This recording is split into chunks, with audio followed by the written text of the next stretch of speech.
Sunita Tarasundari veg. আমি সুনিতা। তোমাদের যখনই মন পছন্দ বা নতুন খাবার খেতে ইচ্ছা করবে, ইউটিউবে গিয়ে লিখবে সুনিতা তারাসুন্দরী ভেজ আর সাবস্ক্রাইব করবে আমার চ্যানেল। আমার সমস্ত রান্নার আপডেট পেতে বেল নোটিফিকেশানটা অন করে রাখবে বন্ধুরা।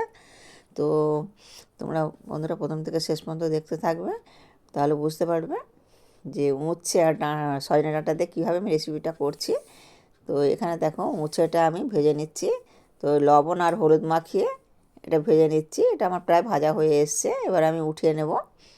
তো উচ্ছে একটু ভালো করে মচমচ করে ভেজে নিলে তাহলে কিন্তু তরকারি দিয়ে খুব একটা সিদ্ধ করতে লাগে না, অল্প একটু রস থাকতে থাকতে দিয়ে দিলেই হয়ে যাবে। এটা আমার ভাজা হয়ে গেছে, এটাকে আমি সরিয়ে রাখছি।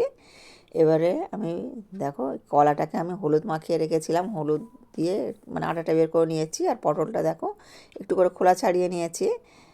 আর আলুগুলো এইভাবে আমি কেটে নিয়েছি, মানে একটু লম্বা লম্বা করে সবগুলোই কেটেছি আর কি। আর আলুটা এরকম লম্বা করে সবগুলো কেটে নিয়েছি, ডাঁটাগুলো এরকমই লম্বা লম্বা করে কেটেছি। তো এটা সজনে ডাঁটা খেতে খুবই টেস্টি হয় বন্ধুরা। আর এই গরমের সময় যদি এই সজনে ডাঁটাটা হয় ভীষণ ভালো লাগবে। এখানে কয়েকটা শুঁটি নিয়েছি আর কাঁচা লঙ্কা নিয়েছি। তো প্রথমে আমি 2 চামচ তেল দিয়ে দিলাম। তো আমি খুব বেশি তেল দিয়ে করব না, যেহেতু গরম পড়েছে। গরমে যত তেলটা কম খাওয়া যায় ততই ভালো বন্ধুরা। তো আমি অল্প তেলের মধ্যেই কিন্তু রান্নাটা করে নেব। একটা শুকনো লঙ্কা, একটা কাঁচা লঙ্কা আর 2টো তেজপাতা আর অল্প একটু জিরে দিয়ে দিলাম। তো এটা এবার একটু লালচে লালচে করে ভেজে নেব। লালচে লালচে করে ভেজে নিয়ে তারপরে কিন্তু আমি এর মধ্যে সবজিগুলো দিয়ে দেব। যে সবজিগুলো কেটে রেখেছি ওগুলোই কিন্তু আমি দেবো। তো এই দেখো লালচে লালচে হয়ে ভাজা হয়ে গেছে। তো খুব সুন্দর কিন্তু একটা সেন্ট মানে ছড়াচ্ছে। তো এবারে আমি পটল আর আলু একসঙ্গে দিয়ে দেবো। আর দেখো আমি এই সবজিগুলো তো কেটে রেখেছি, আর পটলটা আগে দেবো। পটলটাকে অনেক একটু ভাজতে হয়, আলু আর পটলটা একটু ভালো করে ভেজে নিতে হয়। তার জন্য কিন্তু এই দুটো আগে দিয়ে দিলাম। তো এবার এর মধ্যেই কিন্তু ডাঁটা আর কলাটা দিয়ে দেব। তো ডাঁটা কলা দিয়ে একসঙ্গেই আমি নেড়ে চেড়ে নেব।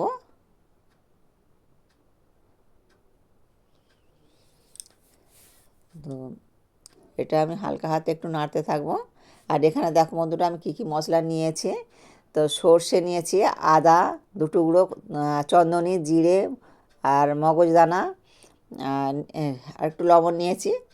তো লবণটা দিলে পরে কিন্তু সর্ষেটা দেওয়া আছে যেহেতু, তাহলে কিন্তু তিতোটা হবে না। ওটা আমি পেস্ট করে নেব। আর ওটা পেস্ট করে আমি নেব। আর এটা ততক্ষণ আমি মশলা দিয়ে কষিয়ে নেব। আর কী কী মশলা এর মধ্যে দেবো সেটাই তোমরা দেখতে থাকো বন্ধুরা। তো সবজিটা আমার মোটামুটি ভাজা হয়ে গেছে। আর এখানে দেখো আমি কী কী মশলা নিয়েছি। হলুদ হাফ চামচ, আর হলুদ হাফ চামচ আছে, আর এটা ধনে আছে হাফ চামচ, আর লঙ্কা আছে, মানে এটা কাশ্মীরি লঙ্কা, আর পরিমাণ মতন লবণটা দিয়ে দিলাম। তো এই মশলাগুলো দিয়ে একটু ভালো করে নেড়ে চেড়ে নেব। আর মশলা দিয়ে যত ভালো করে কষানো যাবে তত কিন্তু তরকারির টেস্ট অসাধারণ হবে। তো ভালো করে একটু মানে লো ফ্লেমে দিয়ে এটা ভালো করে নাড়াচাড়া করে নিতে হবে। আর এর মধ্যে আমি যে জলটা দেবো এটা কিন্তু একটু গরম জলই দেব। তো মোটামুটি আমার সবজিগুলো ভাজা হয়ে গেছে।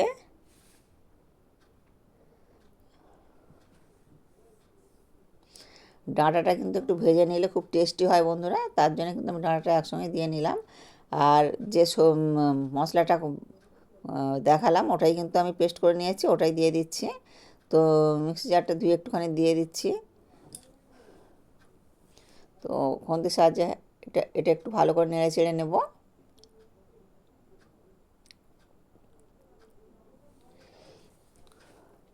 তো গরমের শুরুতে যদি উচ্ছে দিয়ে সজনে ডাঁটার রেসিপি করা যায়, আঙুল চেটে পুটে সকলেই খাবে।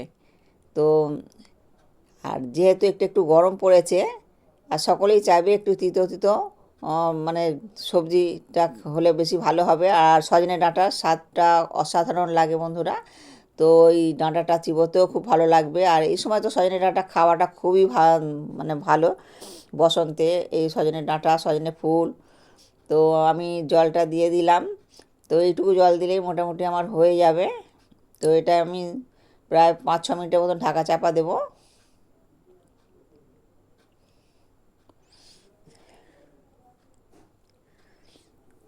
আর এই সজনে ডাঁটাটা কিন্তু খুব একটা মানে পাকাও না, খুব একটা কচি নয়, মানে এই মানে পারফেক্ট হয়ে মানে সজনের ডাঁটাটা। তো এটা খুবই ভালো। আর এই সজনে ডাঁটার টেস্টটা খুব ভালো হয়। ডাঁটা দু রকমের হয়, সজনে ডাঁটা হয় আর নদনে ডাঁটা হয়। নদনে ডাঁটা কিন্তু একটু নোদ থাকে বেশি, সজনে ডাঁটাটা সৎ থাকে বেশি। তাই জন্যে না সজনে ডাঁটা। আর আমি 1 চামচ চিনি দিয়ে দিলাম। যেহেতু ডাঁটার মধ্যে একটু চিনি দিলে তাহলে ব্যালেন্স হবে। তো চিনিটা দিয়ে দিলাম, দিয়ে একটু হালকা হাতে নেড়ে চেড়ে নিলাম। এবারে কিন্তু আমি 5 মিনিটের মতন ঢাকা চাপা দিয়ে দেব। আর 5 মিনিট পর আমি কিন্তু ফিরে আসব। তো 5 মিনিট পর আমি এবারে ফিরে আসব, কীরকম হয়েছে ওটা আমি দেখতে থাকবো। তো 5 মিনিট হয়ে গেছে বন্ধুরা, এই দেখো মানে জলটা অনেকটাই কমে গেছে। আমি মাঝে একবার খুলে দেখেছিলাম। তো অল্প একটু রস আছে। আর আমি যে উচ্ছেটা ভেজে রেখেছি ওই উচ্ছেটা কিন্তু এর মধ্যে দিয়ে দেব। আর যেহেতু উচ্ছেটা খুব ভালো করে ভাজা আছে, একটুখানি নেড়ে চেড়ে নিলেই হয়ে যাবে। আর অনেকটাই মানে ভালো করে ভাজা আছে, তো অনেক মানে সিদ্ধ হয়েই গেছে উচ্ছেটা। আর জাস্ট একটুখানি তরকারির মধ্যে দিয়ে নেড়ে চেড়ে নেওয়া। তো এবারে আমি উঠিয়ে নেবো। এই দেখো নেড়ে চেড়ে নিয়েছি, অল্প একটু রস থাকতে থাকতে নামিয়ে নেবো, কারণ একটু রস থাকতে থাকতে নামিয়ে নিলে এই রসটা কিন্তু টেনে যাবে। আর এটা আর থাকবে না, ঝোল ভাবটা আর থাকবে না কো। তো এবারে আমি তুলে নিচ্ছি। আর বন্ধুরা এতক্ষণ আমার সঙ্গে থাকার জন্য সকলকে অসংখ্য ধন্যবাদ। আর এই দেখো গরম মশলাটা সবশেষে দিয়ে দিলাম। আমার এই সহজ রেসিপিগুলো দেখে যদি ভালো লাগে তাহলে প্লিজ আমার চ্যানেলে সাবস্ক্রাইব করবে আর বেশি বেশি করে শেয়ার করবে বন্ধুরা। আর এবারে আমি উঠিয়ে নিচ্ছি। আর বন্ধুরা এই গরমে অনেক অনেক ভালো থাকবে, সাবধানে থাকবে। ভিডিওটা এখানেই শেষ করছি।